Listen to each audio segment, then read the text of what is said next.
Bonjour à toutes et à tous, on commence cette revue de presse en Italie avec José Mourinho qui fait les gros titres. Et pour cause, le Special One fait son retour à Milan ce mardi.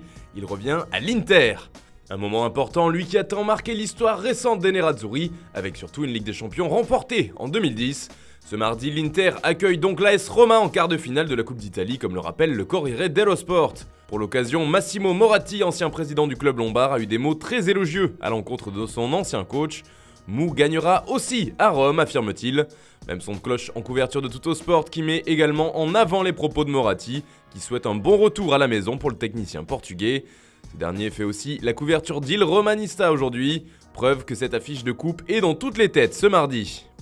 On file maintenant en Angleterre où le mercato a été chaud cet hiver. Et l'un des plus gros transferts était celui de Bruno Guimaraes, parti de Lyon pour Newcastle contre près de 50 millions d'euros, bonus compris. Et hier, il s'est expliqué sur ce choix qui n'est pas que financier si on en croit le milieu de terrain brésilien.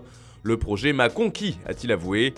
L'équipe va se battre pour des titres à l'avenir pour gagner la Champions League. C'est une belle rencontre entre les deux ambitions. Une ambition impressionnante que rapporte le Daily Express, surtout quand on sait que Newcastle est toujours avant-dernier de Premier League. Les propos de l'ancien joueur de l'OL font aussi la une du Daily Star, mais aussi du Sun qui nous livre une autre information sur Manchester United. Ralph Rangnick s'en est pris à ses stars si on en croit le tabloïd. Il aurait demandé à ses joueurs d'arrêter de se plaindre sur les réseaux sociaux et de venir lui dire les choses en face.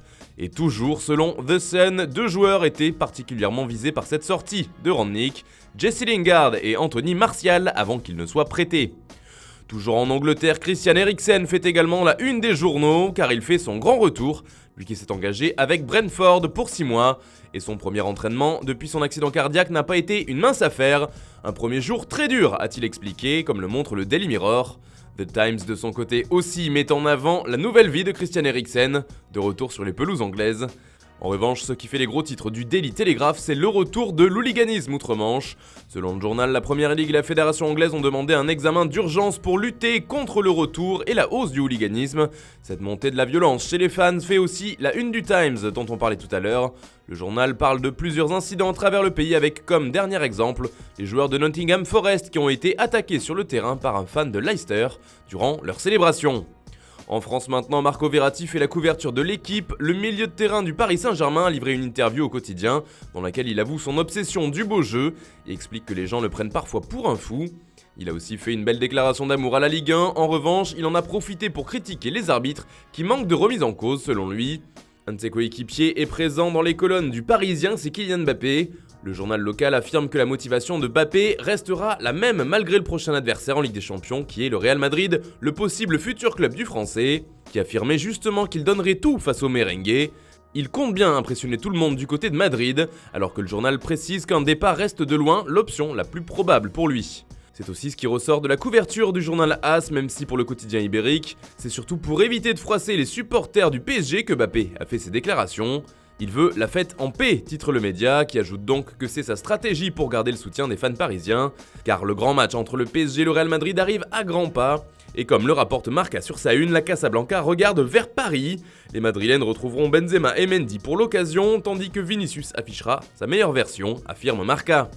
On reste en Espagne avec le FC Barcelone qui a largement battu l'Atlético 4-2 ce week-end et qui affiche une grande forme. Les Blaugrana font la couverture de Sport justement qui explique que le club catalan veut surfer là-dessus pour passer un bon mois de février et enchaîner les bonnes performances. Et s'il y a un joueur qui a impressionné face aux Colchoneros, c'est certainement Adama Traoré qui était fortement critiqué depuis son retour à Barcelone durant le mercato. Il a montré sa puissance et sa force pour Mundo Deportivo. Et surtout, comme le révèle le quotidien, Traoré a refusé une offre de Tottenham pour pouvoir retourner au Barça, preuve de sa bonne volonté. Voilà, c'est tout pour ce matin. Bonne journée à tous. Comme d'habitude, on se retrouve ce soir pour un nouveau JT sur Foot Mercato.